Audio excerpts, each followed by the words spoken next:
Welcome aboard, shipmates. This is Real Sailors, Real Sea Stories, a training program created for the United States Naval Sea Cadet Corps by our supporters and friends at the Navy Talent Acquisition Group in Philadelphia. I'm your host, Warrant Officer David Sheets of the Naval Sea Cadet Corps. I am joined by my all-Navy support crew of NC1 Quinlan, who's our PAO, and STG1 Lewison, who's our Technical Support Director. Today's topic, what is it like being a Navy recruiter? And we have a great recruiter cadets for you to learn from. And our presenter today is newly ranked up Petty Officer First Class Brittany Odom from NTAG, New Orleans. So cadets, remember, this is an interactive presentation. When you have questions, and I hope you have plenty, put them in the comments section, and I'll sort through them, I'll read them out to Petty Officer Odom, and we'll get your questions answered. Also, there's an online quiz. The link to the quiz will be posted, just like every other time, in the comments section and within the embedded description of this video after the live session is over. So cadets, word of caution for your online quiz. Quite a few of you are not filling out your email addresses correctly. So it has to be your email address and your CO's email address. So don't fly through it. Take your time. Get that done. So if you're not getting your results and you think you should be getting an email, guarantee you it's on you. So make sure that you're filling that out correctly. Okay, so much for that. So without any further delay, Petty Officer Odom, this ship is all yours. Thank you, sir. Hi, everyone. I'm NCR1 Brittany Odom, and I'd like to go over a little bit about what I do as a recruiter. So here is my screen. One second.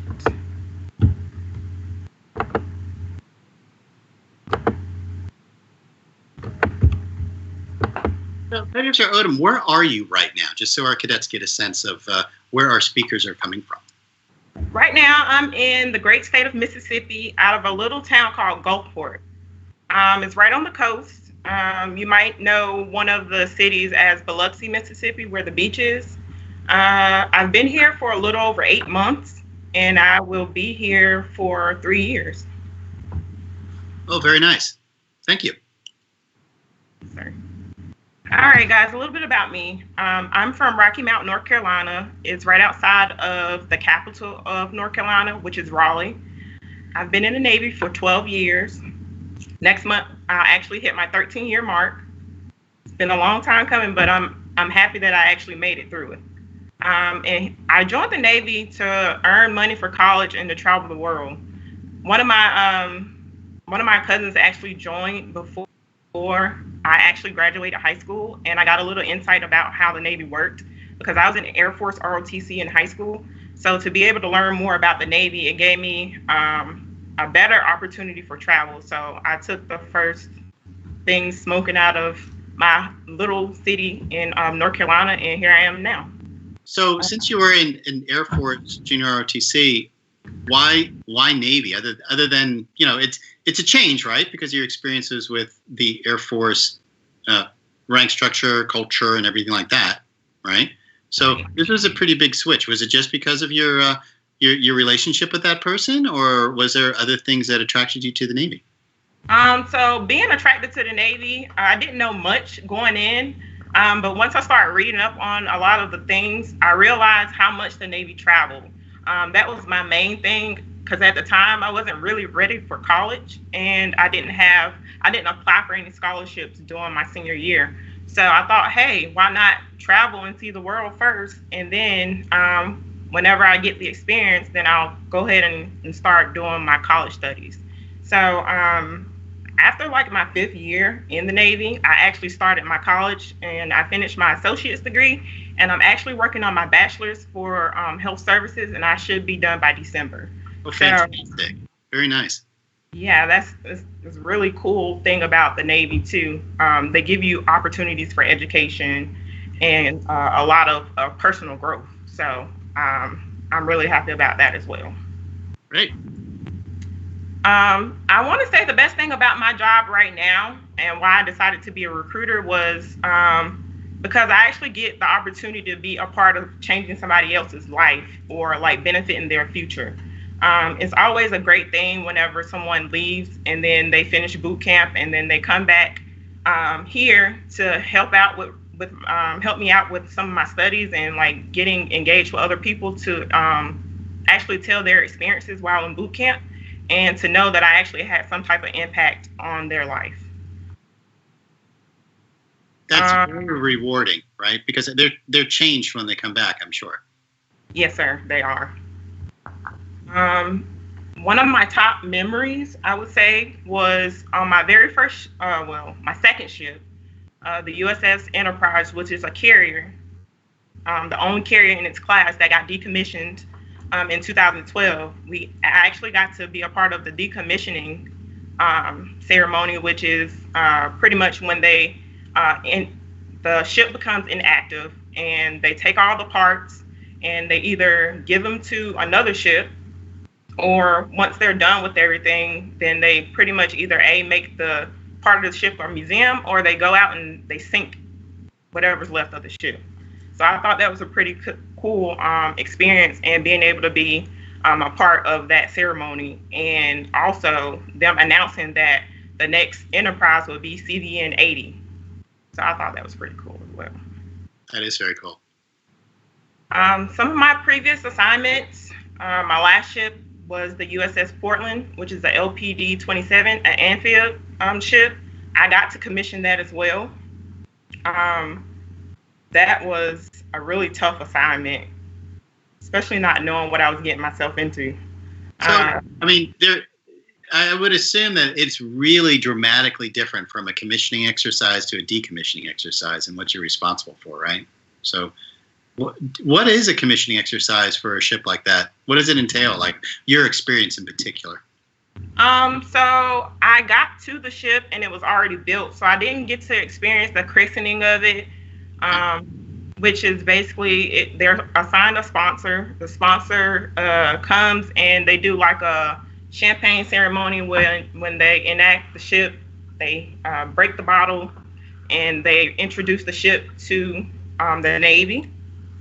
Once they're done with that, then the crew actually pretty much forms up, and we start to put everything that's needed into the ship, like the mattresses for the racks, the desk, the actual work. Other than the civilians that actually work in the shipyard, a lot of moving on board the ship was the hardest part, because we had to figure out who was going to get what space, how we wanted it to look.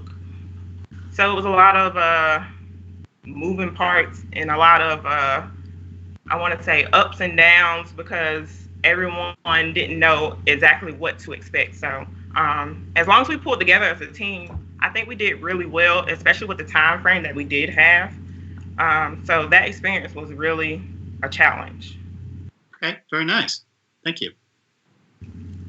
Before I actually did the commissioning, my first recruiting tour was out of Navy Recruiting District, Miami. And I was stationed in Tampa, Florida. I did 3 years there as a recruiter, and, getting my calls and seeing how I liked the recruiting. And then I did my tour. The decommissioning was right before that assignment. I actually did an IA, which is like a boots on ground in Guantanamo Bay, Cuba. That was really interesting as well. Yeah, I bet, because that clearly is in the news. So what was that like? What was your experience? So I was part of a company, and we basically, our day-to-day task was doing 14-hour shifts in the camps, making sure that all the detainees, I was in charge of detainee operations. We basically kind of just, it's almost like being a prison guard. You have to like make sure everything's running smoothly day to day. We actually had shifts, so we would swap out every 2 hours to a different area of the camp until we finished our shift. And then we actually worked 3 days on, 2 days off, just to make it kind of like a regular work week, but have different days off each week. Okay. So that was a 1 year tour, and it went by really fast. After a few months, it's kind of like, what do I do? Because at that time, we weren't allowed to go off the base. Right. So we did a lot of like water sports and boating and fishing and diving. I'd say it was enough to do, but after the 1 year, I was happy to get back to I bet. get back to realization. But my favorite and my very first ship was the USS Iwo Jima, which is another amphib, LHD-7. The experience there was short, but it gave me my ticket to knowing like how it was to be on a ship. So I'll always remember that ship, and just because it was my very first experience. And then my very first assignment in the Navy was at an air test and evaluation squadron, which basically is a squadron that deals with P3s and helos. That was a really good experience as well, although I only did 2 years just because it was my very first assignment. And normally in the Navy, your first assignment would be on a ship. But I actually went to a squadron first. Okay, and they are the test squadron for new technologies and new tactics and new weapon systems, right? Yes, sir. Okay. So that's been pretty cool. Yes, so my experience with them, I didn't actually get to work with the planes, but I thought a really cool thing was at the end of a fiscal year, if they had like flight hours that the pilots needed to get, they would invite at least 2 personnel onto the aircraft, and they would just fly to like New York or Philadelphia just to eat. I thought that was pretty. I never got chosen, but I just thought it was cool hearing everybody being like certain personnel being able to do that. Nice, very nice. So I want to move on because I think something very unique about me is when I initially joined the Navy, I joined as a yeoman, which is an administrative assistant. My responsibilities were basically to take care of personnel at the squadron that I went to, the air test and evaluation squadron. And that's where I made 3rd class. Being a yeoman can be very tedious, especially when you're taking care of a certain amount of personnel. Like in the squadron, I want to say it's not as many people, but once you get to the ship, there are multiple people. So it can range anywhere between 300 to 1,000 people, sometimes 3,000 people. But the more people, the more yeomen you have. But in my very first squadron, we had maybe 3 yeomen, and that experience was pretty cool. So, starting in 2007, and this is one of these items where, our cadets try to relate to is, you went from North Carolina to Great Lakes Naval Training Command, Training Center, right? So what was your experience in boot camp like? My experience in boot camp, I was really nervous in the beginning because for me, I felt like I still had a lot to learn as far as like physical fitness. Right. A little bit about myself, like in high school, I wasn't into like a lot of physical, like I tried different sports, but I never was like a really physically fit person. So I had to like lose like 25 pounds, and then I had just took up running. So when I got to boot camp, the hardest part for me was the run, because we were in the inside in the gym running, and I was used to running outside. So to go from running outside to inside, I thought I wasn't going to make it through boot camp. But boot camp was pretty much, I always explain boot camp as boarding school.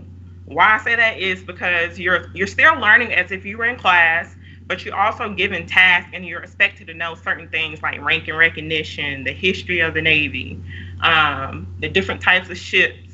So my RDCs were pretty strict, but I will always remember one of my RDCs. He was a PS1. His name was Young, and he was in charge of all the females. So he always used to scare us because of just how he looked. And every time that we would do something and you try not to smile or laugh at something, and he'd question us, and then he would say, I don't know what this job is doing to me, but you guys are trying to make me soft. So boot camp was, in my opinion, it was easy. It's easier than I thought it would be. But also, too, I loved it because we were the first division to actually go through the new battle stations with the whole Disney thing. Like, so I thought that was really cool. And it actually went by really, really fast as well. So the 8 weeks seemed like 4. And I say the experience was really not as hard as I thought it would be. But it was a challenge. Everything's a challenge when you don't know what it is. Yes, you're absolutely right. You're absolutely right. So you started off as a yeoman, and then you moved on to a different rank. Yes, sir. So while in Guantanamo Bay, Cuba, I had the opportunity to switch my job. I retook my ASVAB and scored higher, which qualified me for more jobs, and I automatically picked up mass communication specialist, which is public affairs or media, I should say, for the Navy. Okay. And then once I was done, once I got picked up, I got sent back to the USS Iwo Jima, and because I switched my job, they call it a cross deck. So I went from the USS Iwo Jima to the USS Enterprise to finish out my sea time. Okay. That experience was scary as well, because normally whenever you're picking up a new rate, you actually go to either a A school or a C school, and I didn't have that opportunity. I kind of just went from one ship to another, and the people around me were I say tour guide. Like, they were the people that I emulated and learned a lot from. Okay. What rank were you at that time? At the time, I was still a third class. And once I went to the USS Enterprise, we were on deployment. And at that point, I was still eligible for second class. So the advancement exam was coming up. And I was freaking out because I'm like, I don't know anything about this job. Like, how am I going to, make rank if I don't know it? Right. So I went to the people that I work with, and I was like, hey, I'm trying to study for this test. I only have a couple months. What do I need to look? What I need to look for? I asked a bunch of questions. Mm-hmm. I had books, flashcards, everything. Like, just the actual equipment itself helped. So when I took my test the first time, I missed it by 1 point. Oh. So it just made me pick up the books and engage into the rating even more. And then my second time, I picked it up. So once I took the test again, I ended up making second class, and I went from there. Oh, very nice. Right. And after my last deployment with the USS Enterprise, I still was kind of iffy about actually being a MC, because yeoman was like my dream job. I loved it. I picked it up really well. And just going from one job to another, I still had my doubts. So I went recruiting as an MC.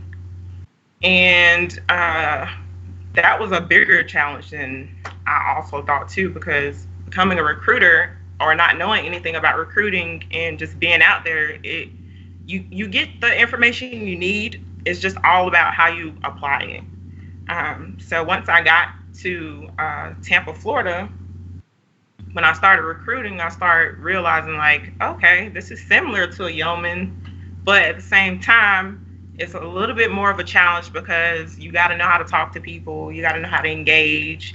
You got to know how to help people and what will suit them as a career. So it was a lot that went into it. And I wasn't a people person. I actually was afraid to talk to people. And I'm afraid of crowds. So one of my reasons for going recruiting as well is to become better at public speaking. Okay. To be more of a people person, just because I'm all about customer service. So recruiting went, and then I ended up leaving just to, go back to the ship life, because, I was ready for another deployment. I was ready to see the world. So I decided to give MC another try. And that's when I went to the USS Portland. So switching and trying to understand what I wanted to do. In the Navy, a lot of people don't know that you can actually try different jobs. Normally, the process would be after 18 months or 2 years, depending on where you start your career. If you have doubts about the job that you have, then you can go talk with your career counselor and see what other jobs you qualify for. And then once you apply for something else and you get picked up, then that's your job now.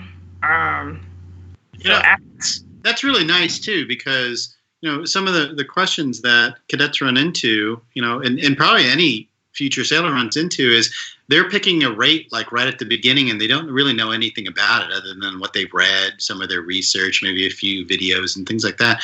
And there's always a potential that they just don't like it, right? And It's nice to know that you have that opportunity to change your career field. Yes, it's an awesome way to actually learn a lot of things and get a lot of experience too, I think. So I'm glad that the Navy actually does offer that. Right. Can you go directly into the Navy as a NC? No, you cannot. So typically you have to be an E5 to actually go into the NC rating. There are two different ways, because there are two different types of NCs. You have your career NCs, and then you have your recruiter NCs. I actually had the opportunity to choose between both.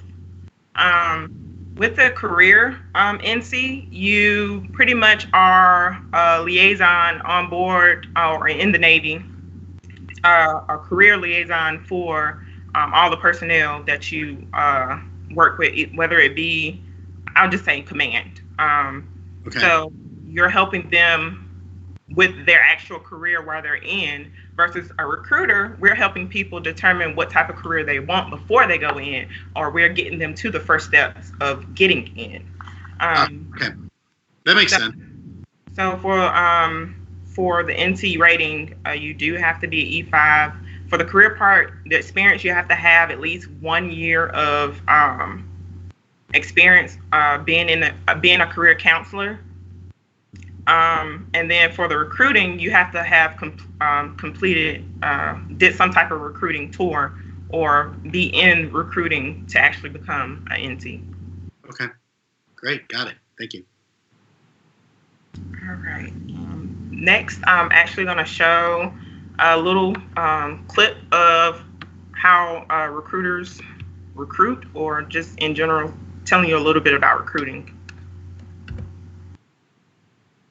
Before I do that, here are some of the pictures I took as an MC. I really enjoyed taking pictures. I think that was the better part of my job, in my opinion.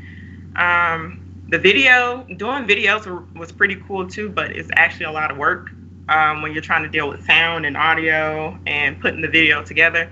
So I did mostly photos, so I added some of those in there to show a little bit of what I've experienced on board the ship. Those are really nice pictures. I like the one in the upper left where the muzzle fire's happening and the casing is being ejected. That is a really hard picture to get. Yeah, right, exactly.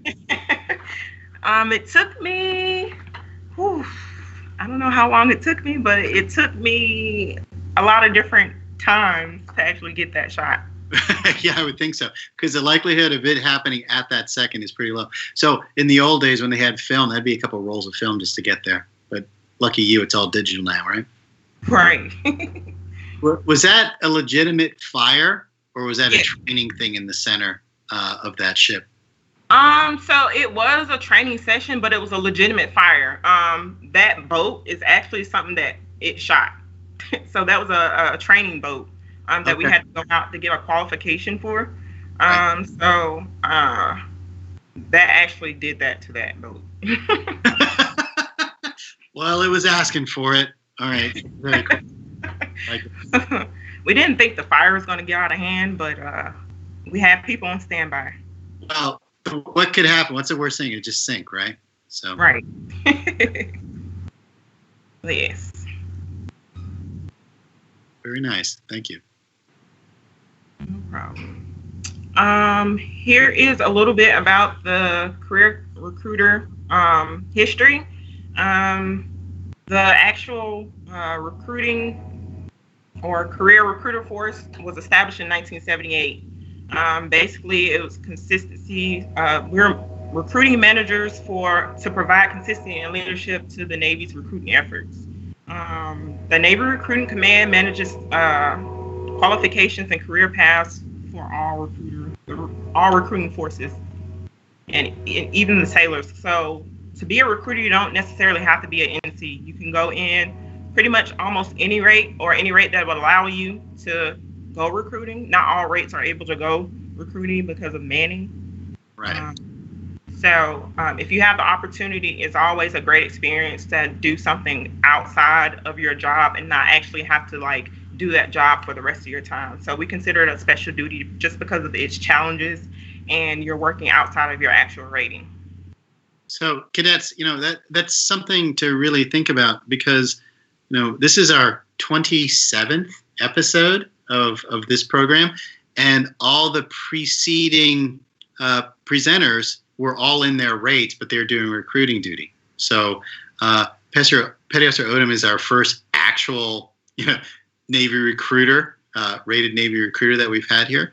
But yeah, so it gives you that great opportunity to do something completely different. And I don't know about you, but doing the same thing all the time can get rather fatiguing. Breaking out and trying something new and interesting, you can't really beat that for an opportunity. So well done. All right, here's a little clip of recruiting.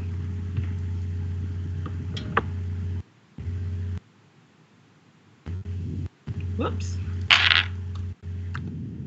It was a very little clip. Very, very. Okay, here we go.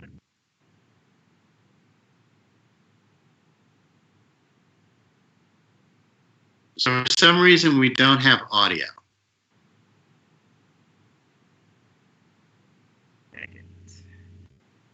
So STG1, is there a trick that she needs to do in order to get audio? Yeah, he told me how to do it. 1 second.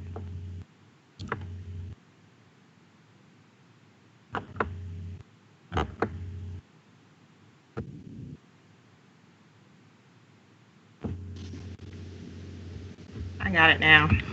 Okay. Remember, cadets, this is live. This is live. My name is Greg Perpignan. I'm from Lexington, Massachusetts. My job is to put qualified people into the Navy. My name is Lieutenant Francis Brown. I'm the Enlisted Programs Officer for Navy Recruiting District, New England. It is absolutely vital for our recruiters to be able to match the needs of the applicant that come into our offices looking for something out of the Navy with the different opportunities and benefits that the Navy has to offer. I'm Alfredo Orejuela. When I thought of a recruiter, I thought somebody that was basically, they were selling a job. So they immediately wanted to know what my educational background was. And moreover, they started asking questions about your personal, background. And it's the same thing when you talk about like a company recruiter that's going around looking for employees. They look around and they interview you, and they basically, they figure out if you're what they need or if you're qualified or not. I'm putting someone into the organization that I'm in, and I represent it, and I'm proud of. So I'm gonna want to put someone in the Navy who I can see myself serving with, or possibly even working for. I came in and asked questions, especially about like the officer program and like what I wanted to do, like how to get into that. And I was told basically 4 or 5 different options to be able to do that. One of our requirements and focuses is if we have a student that's interested in naval service, we certainly meet with their family right out of the gate to ensure that the family as a whole is on the same page with what the Navy has to offer and what that applicant's looking for. There's nothing stronger than the heart of a volunteer. Honestly, this is something that you don't have to do. You're determined to do it. So if you're willing to do that, then you've already made a step in the right direction. To be able to see that young man or woman come in, raise their right hand, make an oath to commitment, and then see them come back in 6 or 7 months from their initial training on a hometown recruiting assignment, and just see the development that's taken place and how they're a completely different person, remotivated, focused on a naval career and a future, and just be able to be part of that transition is truly a special privilege.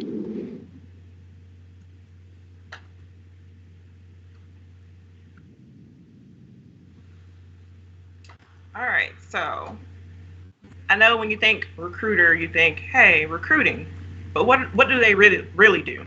As an NC or just in general as a recruiter, NCs normally supervise and coordinate the personnel who actually come in and want to do recruiting as a special duty.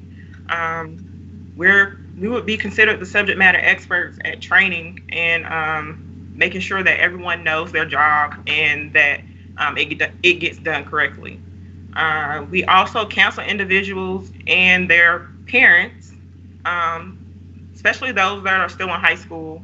We will always want to make sure that their family is involved, if possible, just to make sure that they know that they're making the right decision. And if there are any doubts, or if anyone has any specific questions, or a loved one just doesn't know what the Navy is about, then we can actually give them their insight on the different types of career paths, but also their families, so everybody's on the same page and no one's blinded by, oh, well, I thought, it would be like this, because a lot of people do get misconceptions about different branches of the military, or we always get the ones where, oh, no, you're not going into the military because you're going to go to war, and when that is really not the case.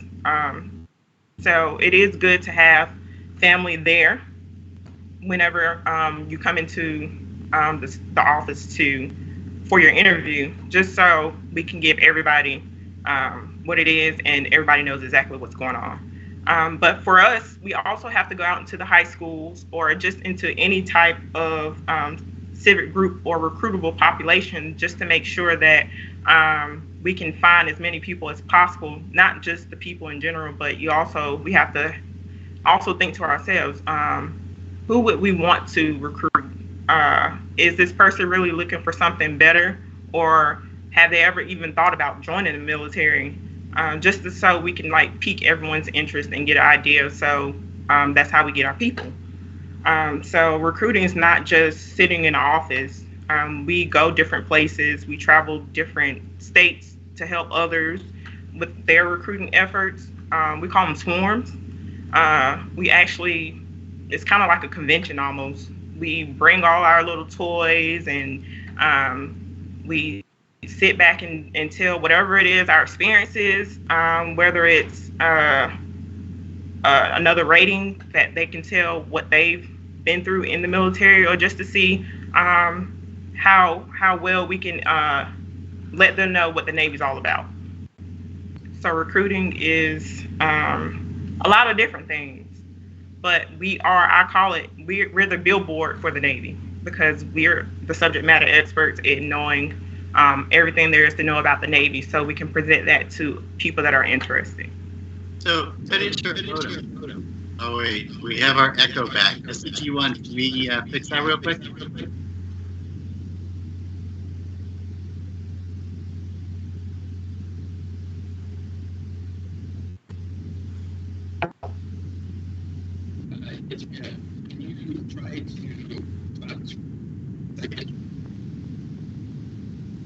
Okay.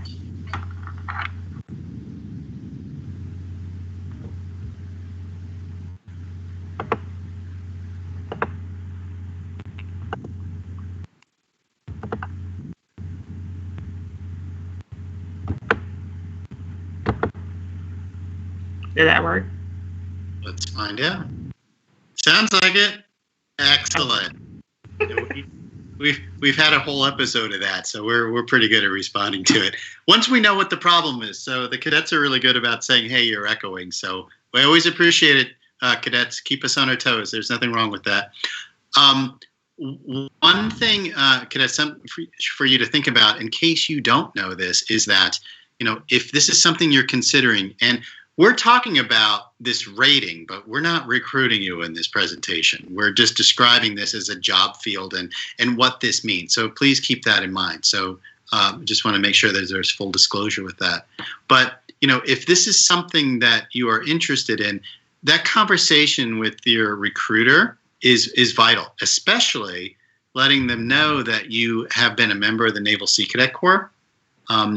Depending on what your rank is, that absolutely can help you in regards to advancement to E3, which they give you as a courtesy if you complete recruit training because you are a member of the Sea Cadet Corps. So there are some benefits for what you're doing now that can help you, say, advance your ranking as you pursue this as an opportunity.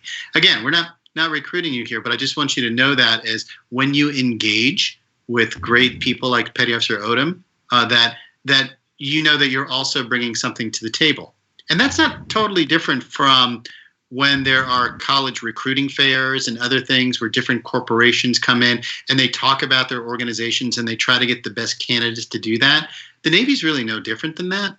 But at the same time, those organizations aren't giving you these fantastic adventures. So something to keep in mind. All right. Sorry about that, Petty Officer Odom. I'll get off my pedestal now. No, thank you for that, sir.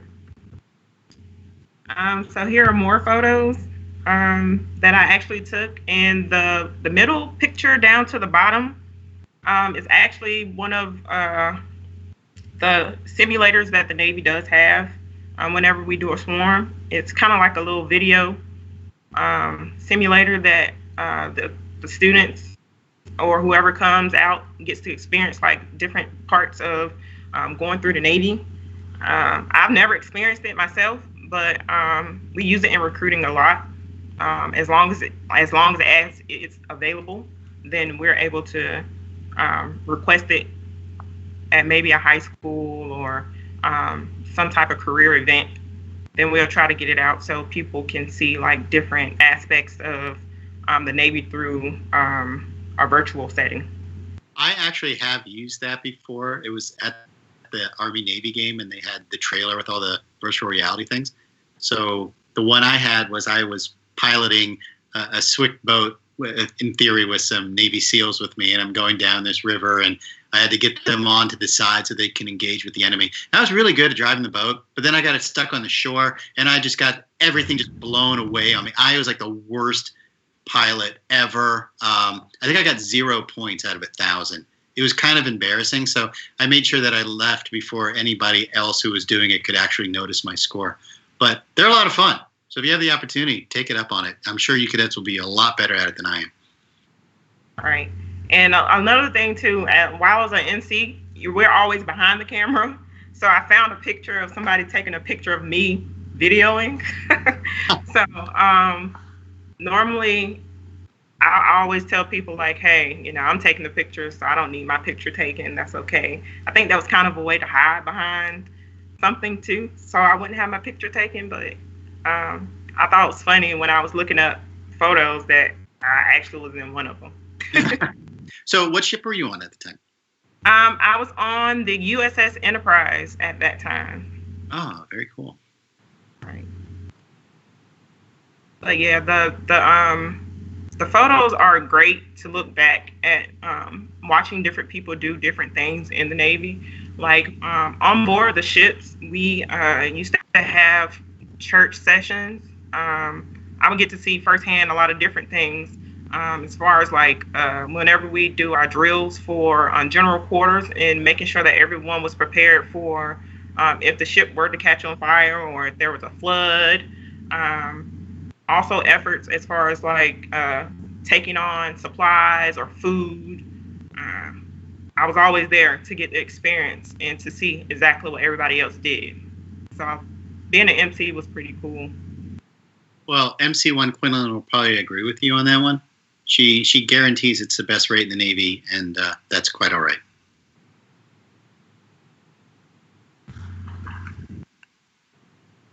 And I think that's my presentation, sir.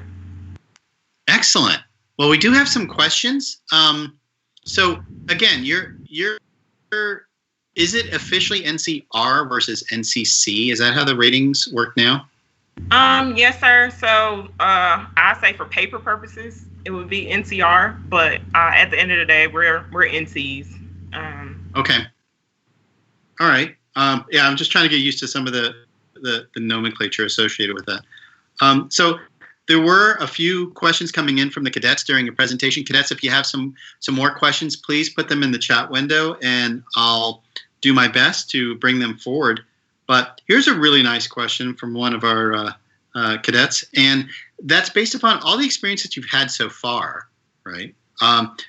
With all these challenges, is there anything that you would change? Like any decisions that you made that were like, maybe not the best decision, but something that you, based upon your experience now, you would have done differently in regards to the Navy? I would say no. Why? Because even though it was a hard decision to choose between switching my job in the beginning when I was a yeoman, the ultimate choice was either find something else to do or get out. And I feel like if I would have got out, I never would have got to the point where I am now. So to be able to stay in and be a part of just people in general making the same decision I made when I decided to come in. Mm-hmm. I look over it every day and through every challenge, through every hardship, and think, wow, I've made it this far, and I'm happy with my decision, no matter what the challenge is. So I don't regret any of it. Oh, fantastic. Another question is that, and clearly without any names associated with it, right? But when you were recruiting, say, was there an individual that sticks out in your mind that really changed based upon your first engagement versus, say, a later, meeting with this person, that you feel that, with your role and what the Navy has to offer, this person has really changed in a positive way? So I had a guy that when we initially met, he joined the Navy through someone else, and he still had a lot of doubts about joining, and he came from a different city, which, like I said, I was in Tampa at the time, and he was from Jacksonville, and I felt like he would do great things, but at the same time, his posture and the way he was and his engagement in things weren't like the other people in the DEP program. So I thought he wasn't going to make it, and it's sad. I didn't want to just doubt him in the beginning, but just the way he was towards things and not like picking up on learning different stuff whenever we had DEP meetings and stuff like that. And it's funny because I didn't hear from him after boot camp. So I didn't know if he would have made it through or not.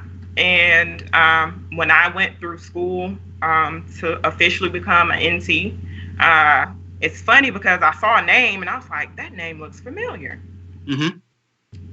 So I went and investigated, and I started talking to the instructors, and I'm like, hey, do you know who this person is? And they're like, yeah, this is PS2 so-and-so. And I was like, what? And then so I was like, hey, if you see this guy, let him know. I was his recruiter. So he finally got in contact with me. He was like, hey, this is PS2. And I was like, oh my God.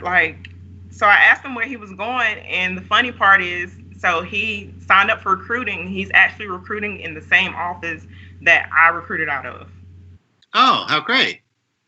And we were both second classes at the same time. So I thought that was a big accomplishment, especially for him only being in for 5 years. He was a second class, and he was recruiting from the same station that I met him in. So.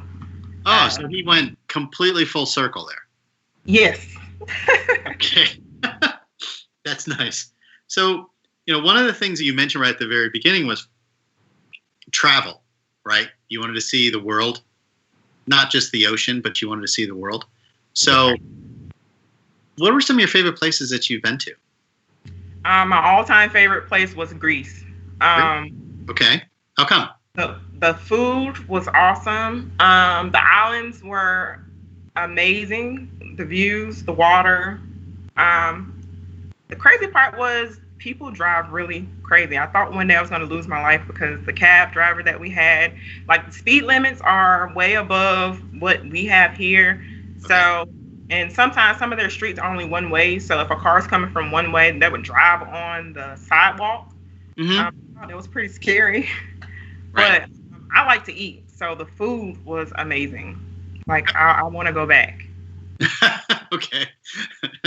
Excellent. So as far as going back, what's next in your career? Do you have any ideas where you might be going next, or you where you are right now for a duration? So being that I just got here, I still have a little over 2 years before I actually get to go somewhere else. But right now I am hoping that I would be able to go to either Texas or Florida or North Carolina back home. But if not, I'm actually, because I'm finishing up my degree, I may try to go officer. Oh, good for you. Try. I'm actually going to apply. So okay. And what type of officer field are you interested in? So I'm going to try for LDO first for the human resources. I know it's pretty locked up right now, but I still want to try for it. So I want to see how that goes. Okay, great. And LDO doing what field? Human resources, sir. Okay. So, admin. Oh, excellent. Excellent. So one of the next questions that cadets like to ask, and this came across here, is, was there anything in particular in the Navy that you really didn't like or haven't liked? None of this is being recorded. No, none of your supervisors will ever hear this. It's fine. But is there anything you really didn't like, and what did you do about it? Honestly, if it's something that I didn't like, it probably would have to be some of the people. Okay. Not everybody grew up in the same community or grew up with the same type of parental guidance, I guess. Okay. So some people are always negative, and unfortunately, you have to deal with that a lot in this career field. So I try to just tune it out, or if I can actually like talk to a person and see why they feel that way, or like why their demeanor is in that sense of I guess the way they are. Okay. I'll try to give them some, like if they want to share with me why, then I would listen to what they have to say, and then if I have some type of experience of the same thing, I would share with them a point in time where I may have been the same way, or I may have not showed it but thought it, and tell them a way to actually fix it. Right. So it's leadership and mentorship, right, to help out. Yes, sir. Another thing that the cadets are interested in is, especially in your field right now, where you're bringing talent into the Navy, is, some are contemplating service, and, is there any particular advice that you could give them in regards to being ready for recruit training? Because that's that first step, right? So once you get over that first step, then you can move forward. So sometimes that's and it can be very intimidating, right? So you got any good advice that you give your future sailors as they head off to Great Lakes? I always tell them to soak up the information that we give them, because when we put out information, it's not just to put it out, but it's to actually help them whenever they do go to boot camp, because the information that we give is the same information that they're going to be expected to know when they get there. So keeping within a certain physical fitness structure, or learning about naval ranks and recognition, or just learning about the Navy in general. They're going to ask you all that stuff. So when we actually tell you, like, hey, you should know this, like, take note of this and remember it, because when you get there, this is what they're going to ask for. And then a good thing too is, like, some of the people that we actually send to boot camp and come back, they also get to interact with the people that are waiting to go to boot camp. So they tell them, like, hey, you need to know this, you need to know this, make sure you're studying this. So it just makes boot camp that much more easier. Okay. And cadets, you should take that to heart too, because the training that we give you on general orders, ranks, rates, things like the Navy Creed, birthdays, things like that.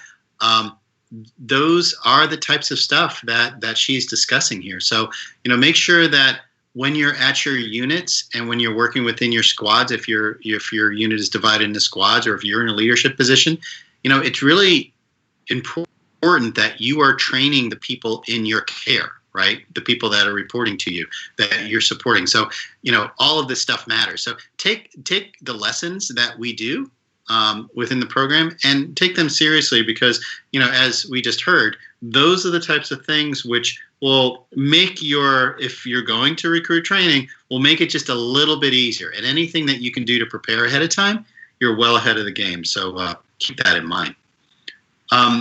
Another question that we have here, and I think we'll wrap it up here, because this is one of the things that our cadets like to ask. So this is a hard one. So Professor Odom, okay, you're on the spot here. All right, so stick with me. Don't freak out. All right. Yes, so this is the one question. All right.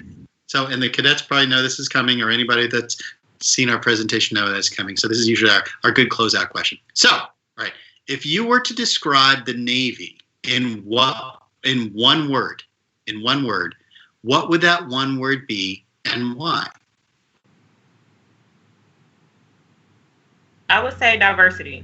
Diversity. Okay. How come? Because you come into contact with people from different countries, and the Navy is known also for their human relations with other countries, as far as like aiding. So I feel as though the Navy is good when it comes to community relations, and also learning about different cultures from the actual members that you work with.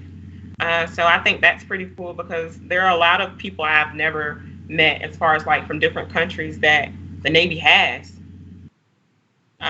People join from all over the world, so to be able to do that and learn about their culture and be diversified in all the different types of cultures and languages, and whenever we go on deployments to different countries and learning all that stuff, it's like a melting pot.